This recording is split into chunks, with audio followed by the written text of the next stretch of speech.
સુરતના પુણાની શિક્ષિકા વિદ્યાર્થીને લઈને ફરાર થઈ ગઈ હતી, જે બાદ ફરિયાદને આધારે પોલીસે તપાસ હાથ ધરી। ત્યારે શિક્ષિકા અને વિદ્યાર્થી શામળાજી બોર્ડર પરથી મળી આવ્યા। બંનેને પુણા પોલીસ મથકે પરત લવાયા। શિક્ષિકા અને વિદ્યાર્થી બંનેએ ફરવાનો પ્લાન બનાવ્યો હોવાનું પૂછપરછમાં સામે આવ્યું। બંને પરિવારને જાણ કર્યા વિના જ ફરવા નીકળી ગયા હતા। શિક્ષિકા 11 વર્ષના વિદ્યાર્થીને લઈને ફરાર થઈ ગઈ હતી।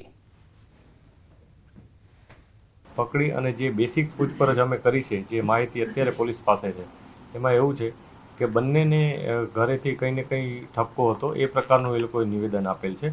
આ બધી વસ્તુ અમે તપાસ કરી રહ્યા છીએ કે ઘરેથી એમને કોઈ પ્રોબ્લેમ હતો કે બીજું કોઈ કારણ હતું।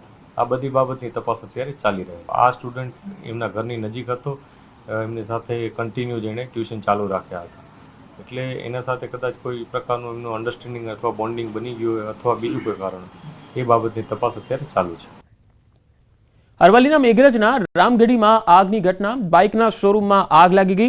વર્કશોપનો સામાન બળીને ખાખ થયો। શોર્ટ સર્કિટને લીધે આગ લાગી હોવાનું સામે આવી રહ્યું છે। ફાયરની ટીમે આગ પર કાબુ મેળવી લીધો। આગથી લાખો રૂપિયાનું નુકસાન થયું છે।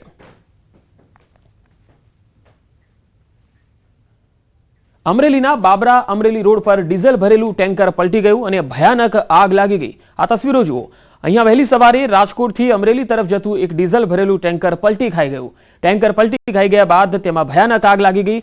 ટેન્કર ચાલક નીચે દબાયેલા એક વ્યક્તિનું આગની ચપેટમાં આવતા મૃત્યુ થયું। બાબરા ફાયર વિભાગની ટીમે ભારે જહેમત બાદ આગ પર કાબુ મેળવ્યો। પોલીસની ટીમ ઘટના સ્થળે પહોંચી ગઈ હતી અને આગળની તપાસ હાથ ધરી હતી। અંકલેશ્વર જીઆઈડીસી વિસ્તારમાં કમલમ ગાર્ડન નજીક કારમાં આગ લાગી ગઈ। કાર ચાલકે સમય સૂચકતા દાખવી વાહનમાંથી નીચે ઉતરી જઈ જીવ બચાવ્યો। ફાયર વિભાગે આગ પર કાબુ મેળવી લીધો છે। તો અંકલેશ્વર જીઆઈડીસીમાં કારમાં આગ લાગી હતી અને તમે જોઈ શકો છો કે અફરાતફરીનો માહોલ જોવા મળ્યો હતો। જોકે કારના ડ્રાઈવરે સમય સૂચકતા દાખવી અને બહાર નીકળી ગયો હતો, જેથી તેનો જીવ બચી ગયો હતો। બે અલગ અલગ તસવીરો આપ જોઈ શકો છો, જેમાં આગના બનાવ બન્યા। વડોદરામાં રેલવે ફાટક બંધ કરતા હલ્લાબોલ થયો। ડભોઈના કુંઢેલી સહિત 15 ગામોને જોડતી ફાટક બંધ કરી દેવાઈ। LC18 ફાટક બંધ કરવાના નિર્ણયને લઈને વિરોધ થયો। ધારાસભ્ય, રેલવે અધિકારી રેલવે ફાટક પર પહોંચ્યા। ગ્રામજનો દ્વારા જિલ્લા કલેક્ટરને અરજી કરતા રેલવે પ્રશાસન દોડતું થયું। 15 ગામોને જોડતા માર્ગની ફાટક એકાએક બંધ કરવાની વાતને લઈ ગ્રામજનો વિફર્યા હતા। ગામની મહિલાઓ, યુવાનોએ ભેગા થઈ મોટા પાયે વિરોધ નોંધાવ્યો। કુંઢેલા સેન્ટ્રલ યુનિવર્સિટીના હજારો વિદ્યાર્થીઓને અવરજવર કરવાનો એકમાત્ર આ માર્ગ છે। કુંઢેલા LC18 ફાટક ચાલુ રાખવા ગ્રામજનોની માંગ છે। ધારાસભ્ય શૈલેષભાઈ મહેતાએ અધિકારીઓને ફાટક ચાલુ રાખવાનું સૂચન કર્યું। રેલવે અધિકારીઓએ કહ્યું છે કે આ બાબતે ફરી વિચારણા કરવામાં આવશે, લોકહિતમાં નિર્ણય લેવાશે।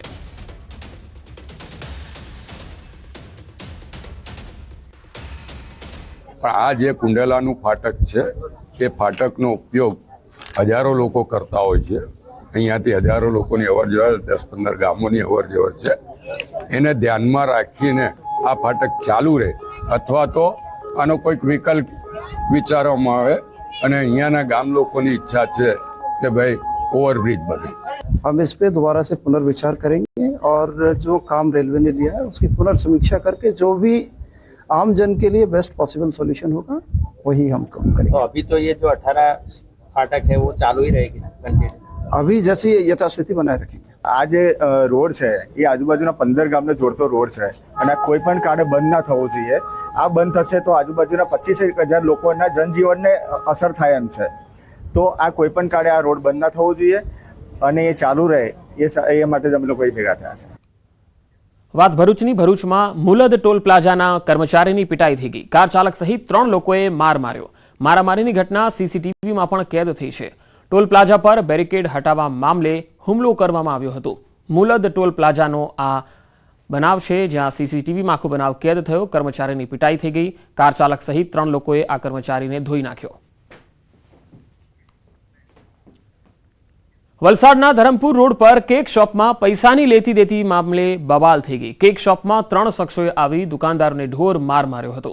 મારામારીની આખી ઘટના CCTVમાં કેદ થઈ। બંને પક્ષે સામસામે પોલીસ ફરિયાદ નોંધાવી છે। ધરમપુર રોડ પર આવેલ કેક શોપના માલિક સુમિત મિશ્રા હાજર હતા। એ દરમિયાન દુકાનમાં POP અને ઇન્ટિરિયરનું કામ કરનાર ચેતન ઠાકુર અને તેના 2 સાથીઓએ દુકાન પર પહોંચી બિલના બાકી પૈસાને લઈને બબાલ કરી। દુકાન માલિકને માર મારી તોડફોડ પણ કરી। દુકાનદારને માથાના ભાગે ગંભીર ઈજા પહોંચી। પોલીસે CCTVના આધારે વધુ તપાસ હાથ ધરી છે। વડોદરાના અમિતનગર સર્કલ પાસે જાહેરમાં મારામારી થઈ. કાર અને ટુ વ્હીલર ચાલકનો અકસ્માત થયા બાદ મામલો એટલો વણસી ગયો કે મારામારી થઈ ગઈ. અકસ્માત થતા કાર ચાલક, તેના પરિવારજનો અને મિત્રોએ ટુ વ્હીલર ચાલક પતિ પત્નીને માર માર્યો. મહિલાએ આધેડના માથામાં લાકડીનો ફટકો મારતા લોહીલુહાણ થયા. કાર ચાલક અને તેના પરિવારની ગુંડાગર્દી સામે આવી. ઘટનાને પગલે લોકોના ટોળા ભેગા થયા. લોકોએ વચ્ચે પડી મામલો થાળે પાડ્યો. આ ઘટનાને પગલે પોલીસ પણ આવી પહોંચી હતી અને પોલીસની હાજરીમાં પણ મહિલાએ આધેડને માર મારતા અનેક સવાલ ઉઠ્યા. મહિલા અને તેના પરિવારે આધેડ પર યુવતીની છેડતીની આક્ષેપ લગાવ્યો. આધેડે કહ્યું કે તમામ આરોપો ખોટા છે. મને અને મારી પત્નીને માર મરાયો છે.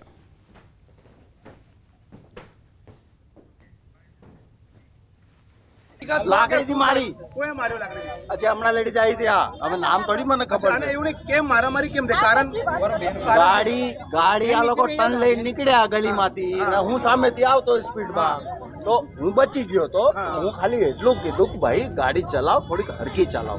મને કે સાઈડમાં લે ત્યારે હું ગાડી કઈ ગાડી હતી એમની પાસે હવે યાર એવું ખબર નહીં. અચ્છા એવું નહીં કેટલા લોકો તૂટી પડ્યા તમારા પર આ લોકો ચાર પાંચ જણા હતા.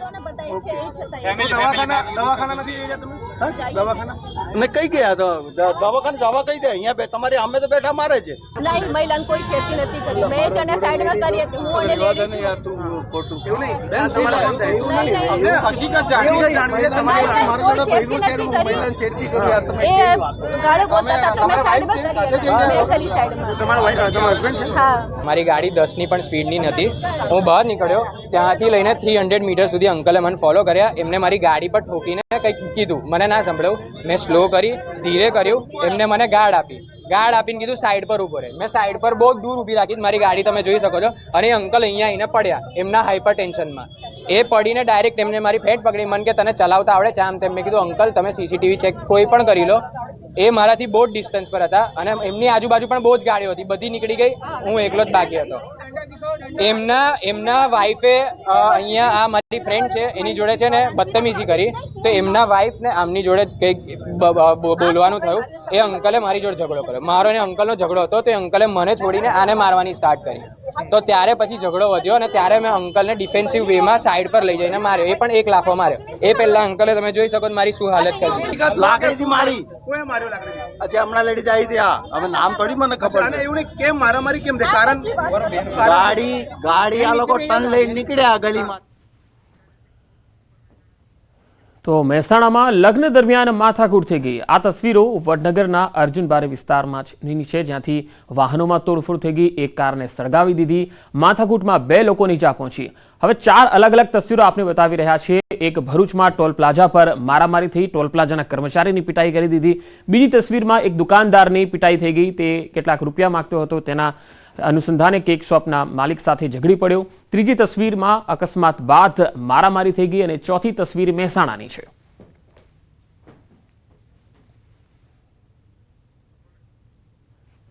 તો 4 અલગ અલગ તસવીરો, 4 અલગ અલગ બનાવ. ક્યાંક લગ્નમાં માથાકૂટ થઈ તો ક્યાંક વાહનોમાં તોડફોડ થઈ, ક્યાંક એટલી મારામારી કરી કે તે વ્યક્તિને ઇજાગ્રસ્ત કરી દીધો.